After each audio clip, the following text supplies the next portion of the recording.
Go. All right. Thank you so much for joining us. I'm outside enjoying the beautiful sunlight. Hopefully you guys are outside enjoying some time. So we might have, some dogs barking or, how outdoor time goes. So tonight we're going to talk about adrenal fatigue.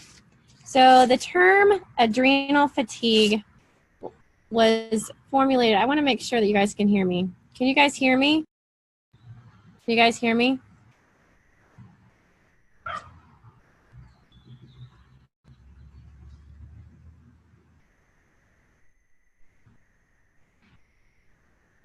All right.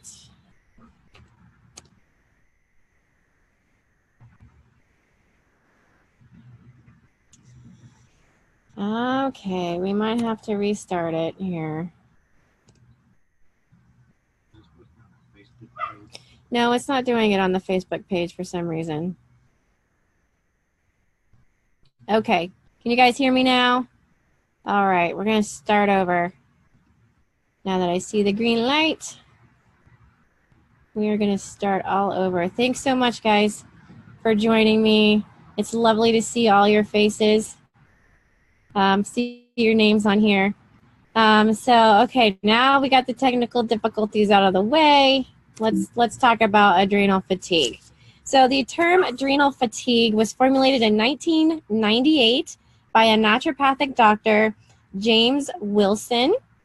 This syndrome was explained as a collection of related symptoms caused by insufficient adrenal gland function.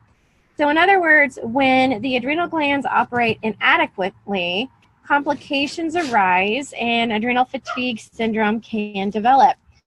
Usually the onset of adrenal fatigue is attributed to prolonged stress and chronic infections due to hormonal changes, immune responses, and metabolic changes. Those suffering may not present any physical signs of illness, but they will still feel generally fatigued, having trouble cognitively, and experience strong food cravings. So maybe they, strongly crave sweets or salty things. Sleep does not solve this exhaustion. So it is common to see an increase in the intake of coffee, sugar, and other stimulants to sustain energy throughout the day. But unfortunately, this is counterproductive for the adrenal fatigue. We will go over more detail on how these habits affect this complicated phenomenon throughout this presentation. But first, what do the adrenals even do? Well, the adrenal glands are two glands that are located above the kidneys and are made of two different parts. Both are responsible for hormone production, but they differ greatly. The adrenal cortex produces hormones such as cortisol and aldosterone that are essential for life. Cortisol works to regulate our metabolism, immunity, and stress response, while aldosterone, I can't say that, helps control blood pressure and proper cardiovascular function. The adrenal medulla produces non-essential hormones, or the ones that are not vital for life. This does not really mean that this component of the adrenal is not important. However, it is, in fact, the adrenal medulla is incredibly valuable for dealing with physical and emotional stress and contributes to our fight or flight response of our parasympathetic nervous system. The most notable chemical messenger produced in this part of the adrenals is adrenaline. The adrenal glands also produce sex hormones, estrogen and progesterone, as well as various neurotransmitters such as dopamine. When the proper production of these hormones are disrupted, adrenal fatigue. So because of the multitude of responsibilities these little glands have, adrenal fatigue can manifest very differently depending on the individual.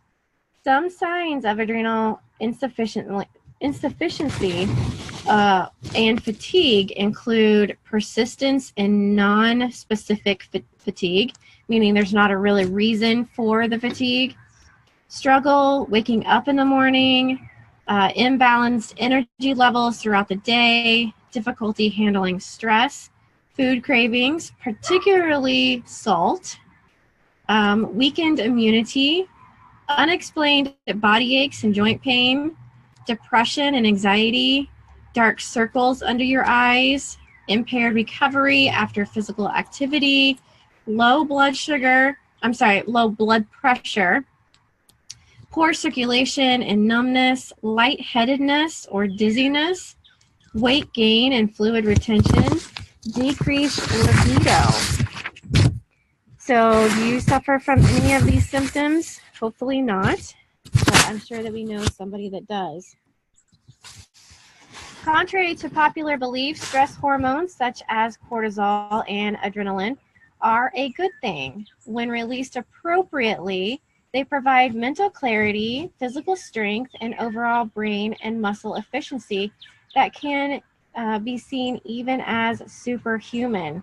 So sometimes you know that when moms need to step in and save their baby, this is a good thing to have. Have you ever heard of the term adrenaline rush? This term refers to your body's appropriately responding to stress by activating its fight or flight mechanism. It can be used to propel you out of danger, help someone in a pressing situation, or conquer a fearful situation. However, when your body unloads adrenaline, when you're not in a tasking situation, such as just sitting at a desk working on your computer, then your body is not using its stress hormones correctly. So on the other hand, chronic stress suppresses adrenal functions as the adrenal glands become unable to continue producing the cortisol needed to recover from stress. Stress can be caused by a number of things, such as unresolved biomedical dysfunctions, like infections, hormonal imbalances, things like that, nutrition or poor diet, lack of sleep, stimulants such as caffeine, work-life imbalance, overtraining physically, and emotional trauma. So the body's response to stress includes a surge of cortisol, a boost of energy, an increase in blood sugar, lagged immune function, and a breakdown of stored protein and carbohydrates. So as you can tell, it's not an ideal when you're not in an immediate danger, as it can leave us unsustainable to complications like insulin resistance, decreased immunity, muscle wasting, and thyroid complications. So we don't want it to get overtaxed. The rise and inevitable drop of stress hormones impacts the thyroid by slowing thyroid production and conversion of the thyroid hormones to their active and usable forms. If the thyroid does not operate properly, many of the common symptoms of adrenal fatigue are present, such as fatigue and depression, weight gain, the muscle aches, brain fog, low libido. But unfortunately, due to the similarities in symptoms of both hypothyroidism and adrenal fatigue, the two conditions are easily confused. These glands are seen to work together due to a collective role in supplying essential hormones throughout the body. In fact, it is not uncommon for those suffering from thyroid dysfunction to also have weakened adrenals. And that's a lot of times when we work on your thyroid, we also have to work on your adrenals because they play back and forth. So thyroid deficiency is incredibly common and goes undetected by many of the standard thyroid tests.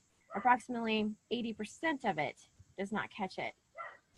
So most endocrinologists examine a patient solely on their TSH levels, and you can't adequately test a thyroid this way. They ignore other important markers of imbalance. There's lots of different thyroid hormones that need to be tested in order to find out what's going on with your thyroid. Is it at the very top of the thyroid? Is it down the cycle? We have to know where the issue is coming from in order to really diagnose a thyroid issue. And this misunderstanding leads to skewed lab results and a failure to diagnose accurately.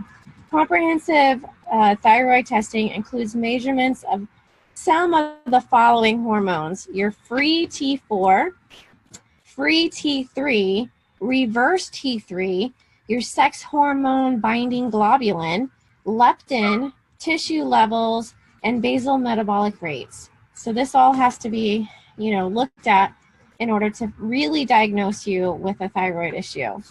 Without looking at all these factors in thyroid functions, the prescribed treatment may be unfit for the patient. So if they just see your TH levels and they just give you, thyroxine, and that's not really what your body is really needing, this can cause major issues down the road. So for instance, if a patient is advised to take a synthetic hormone for hypothyroid, they're still experiencing fatigue. They may want to revisit testing, including their adrenal function. So in today's conventional medical model, there is no formal adrenal fatigue testing. This is where functional medicine becomes crucial for an accurate and comprehensive look at your, condition, your adrenals and your thyroid. So in short, functional medicine is the symptoms-oriented approach that employs a personalized medical approach to identify, understand, and treat the underlying cause of a disease.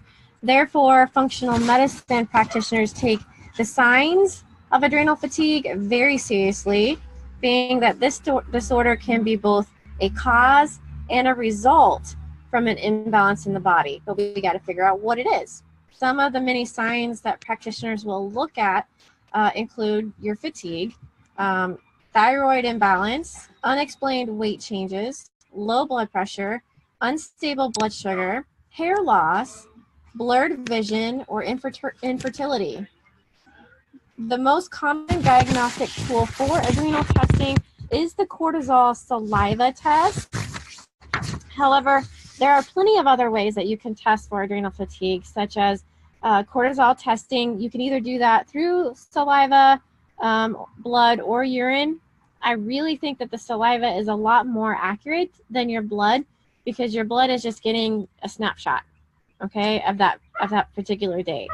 ACTH, this is a challenge testing, comprehensive thyroid testing, cortisol and DHEA ratio, 17 HP to cortisol ratio, your neurotransmitting testing, postural blood pressure testing. So maybe taking your blood pressure sitting and then laying down, taking it, getting back up, taking it.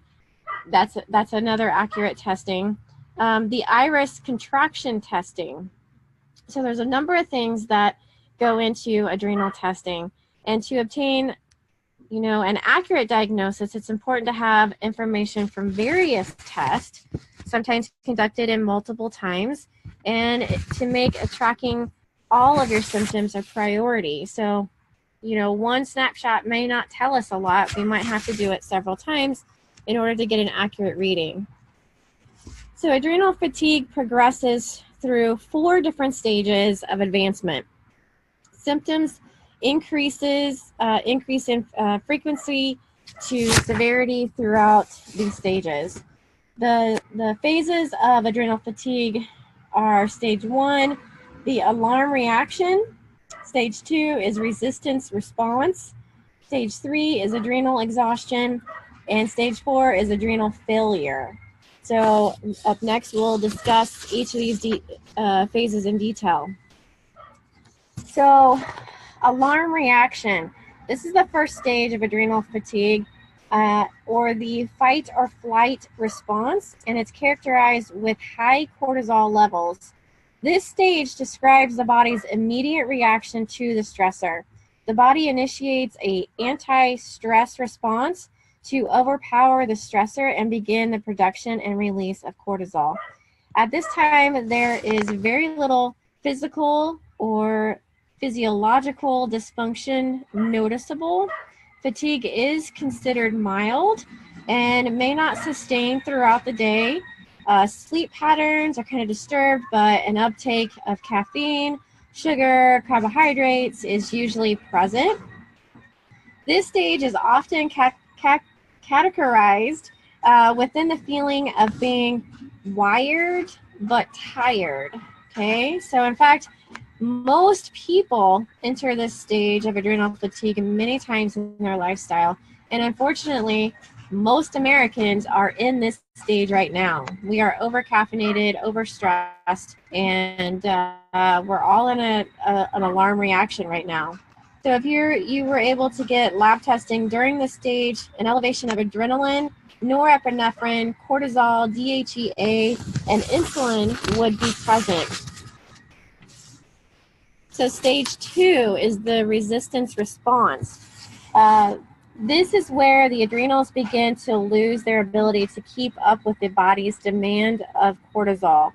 During this stage, fatigue becomes more noticeable and extends beyond morning or early afternoon and into the evening. The body will need to rest, have more rest than usual to recover, and will very rarely feel refreshed when you're sleeping. Infections, insomnia, anxiety, and irritability also become more common. This is where people begin to recognize their symptoms and seek medical attention. There are substantial drops in important hormones such as DHEA and testosterone in exchange for the continual cortisol production. And again, it's not good to have continuous cortisol production. This phase can last a couple months or up to several years. Stage 3 is adrenal exhaustion, and the adrenal glands are becoming continually less effective. The body's ever-increasing need for adrenal hormones remains unchanged while the stress is still present. Stage 3 is where the body recognizes the decline in cortisol output and focuses on conserving its energy for survival.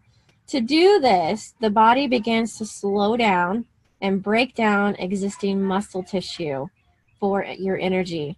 Chronic fatigue is common, as well as reduced exercise tolerance, longer recovery time, brain fog, insomnia, depression, increased infections, weight gain, lack of sex drive, less productive during the day. You can't get things done. Increased need to rest. If not treated, the body further loses hormones or the ability to maintain stable and function throughout the changes. Luckily, it is uncommon for people to progress beyond this burnout stage, but it does happen a lot.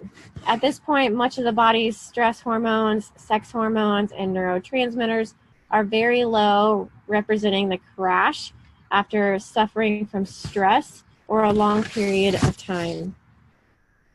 Stage 4 is adrenal failure. And as I mentioned, it is uncommon to enter this stage, but it is possible, it's dangerous, and it's important to recognize. Eventually, the adrenals become completely exhausted. This severe advancement of adrenal fatigue can manifest very similarly in the clinical adrenal insufficiency disease of Addison's disease. Symptoms include sudden pain in the lower back, the legs, and the abdomen, digestive distress such as vomiting and diarrhea, severe dehydration, low blood pressure, loss of consciousness, and high risk of cardiovascular collapse. Although these symptoms are much more obvious, there is still a chance of misdiagnosis in today's world. It is incredibly important to recognize the signs and, see a trusted physician. Fortunately, there are ways to reverse adrenal fatigue. And some of these include your dietary changes, staying away from gluten, adrenal supporting supplementation, reduce your adrenal stress, minimize your exercise and increase your rest, a regular sleep cycle, getting to bed before 10 o'clock every night. Well, how many times does, Dr. Roberts talk about that? Getting to bed before 10 o'clock every night, that's very important. Detoxification, we might need to get rid of some infections in order to help your body bounce back. Adequate hydration, heal existing infections, like we said, and practice your meditation so that you can calm down. So a diet full of processed grains, vegetable oils, sugars, much like the standard American diet, is known to stress the adrenals. Conversely, a nutrient-rich diet, including healthy fats and fiber, also support adrenal health and aid in adrenal fatigue recovery. In particular, these foods are especially impactful in the fight against adrenal fatigue. So they include healthy fats such as coconut oil, coconut milk, avocados, olives, olive oil, nuts. Now, if you're a high viral person, we might want to stay away from the nuts, but we can talk about that. Seeds, grass-fed butter, fatty fish such as salmon, and grass-fed meats. These are incredible tools for stabilizing blood sugar.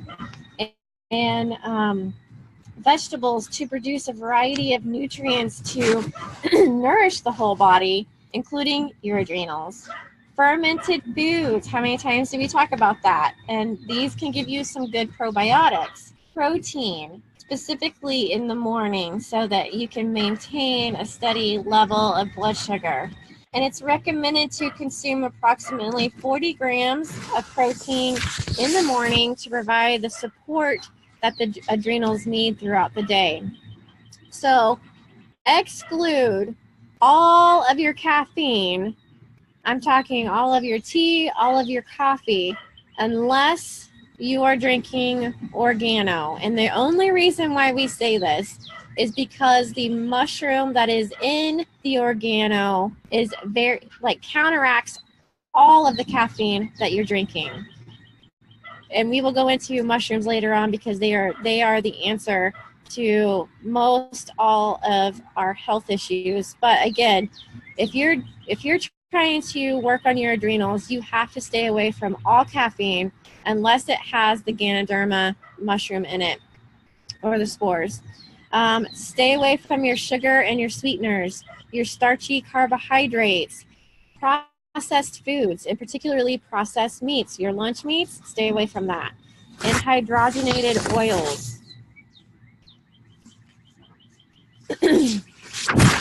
So the increased levels of cortisol that result from the early stages of adrenal fatigue also raises our blood sugar very quickly. This upsets our body's balancing act, resulting in a dump of insulin. This insulin orders our cells to take in as much sugar as possible to regain safe blood glucose levels. Insulin also signals our bodies to store extra glucose for later. However, if our diet continues to provide more sugar than our body ever needs, and that's usually what Americans do, we gain weight, we increase our inflammation, and this causes health complications. It's important to address our blood sugar stability when healing adrenal fatigue due to its pivotal role in energy production. Vitamins are necessary for most of the body's natural processes and and minerals are essential for hormone production and utilization. A few of the most important vitamins and minerals to supplement include sodium, and I'm talking about like Celtic salt, okay, because it includes minerals as well. And this is very good for adrenal recovery. Celtic salt is very good for adrenal recovery. Aldosterone is a hormone responsible for salt regulation and is reduced by adrenal fatigue. Vitamin C, and I'm talking whole food vitamin C. Not only is this powerful antioxidant that works to protect the body against free radicals, vitamin C is also an essential building block for adrenal gland recovery. And I'm not talking about going to Whole Foods or some health store to get ascorbic acid. Ascorbic acid is not vitamin C. I don't care what they say. That is only one molecule of a vitamin C. If you truly want to get your adrenal glands fixed, you have to have whole food vitamin C. And if you are a patient of ours, you have access to whole food vitamin C. Vitamin B, so B5, B6, B12 are specifically involved in cell metabolism, energy production, and fatigue production. Vitamin D. If I could do my thesis on vitamin D, I would totally do it because it's that important. This vitamin is especially important for adrenal fatigue as it increases the enzyme needed for the production of adrenal hormones. When the body is in a stress state, the body must choose between replenishing the lost vitamin D or producing cortisol. So cortisol is chosen for survival and furthering adrenal fatigue. Down the cycle it goes. Magnesium. Energy levels are maintained by magnesium, and deficiency results in fatigue, depression, and many other adrenal fatigue syndromes. Probiotics. Probiotics improve digestion, immunity, aids in vitamin absorption and hormone production. The spores of the Ganoderma from Organo is a great start for a probiotic because it gives you the good seeds that you need for your digestive system. It is the most important to follow a professional's guidelines specific to your proper supplementation due to the deficiency, severity, and the stage of your adrenal fatigue. So there's no cookie cutter approach. Each person is different. Adrenal fatigue and sleep dysfunction is closely related due to the body's natural schedule of cortisol secretion. Cortisol levels naturally rise and fall throughout the entire day. Adrenaline and cortisol both increase alertness and affect sleep challenges in a number of ways. You may experience trouble sleeping, staying asleep, or both. The best recommendation, other than stress relief, for regaining a proper sleep routine include creating a sleep cycle for going to sleep and waking. Resting when you feel tired as much as you can.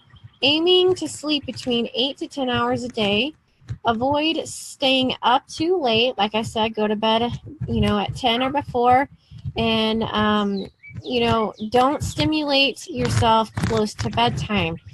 What we have found has worked very well for us is drinking a green tea from Organo because it's very, very calming. The mushroom in it is extremely calming and good for the adrenal functions as well. Stress management. The obvious problem around adrenal fatigue is stress. So it is so, it's so important to work on this, and it's no surprise that stress relief is one of the most important factors in the optimal recovery. Some recommendations to manage your stress include using essential oils, practice mindful meditation, begin a yoga practice, breathing deeply, doing the breathing exercise that Dr. Roberts talked about, journaling, finding a gratitude journal, listening to enjoyable music, relaxing with a good book, drink some Organo tea, go outdoors like we are today, get a massage, these are all, recommendations that you can use to help manage your stress. So thank you so much for taking time to experience this, and you all know that we're very passionate about giving you easy things to do to help combat your issues. And if you need a little bit more attention, please feel free to reach out to us. Our website is www.functionalmedicinekc.com. And if you're not a patient and you would like to join us as a patient, you can book a discovery session. And we'd be glad to see whether or not your case could be helped in our clinic. So right now, I'm going to try to see if there are any questions before I end the show.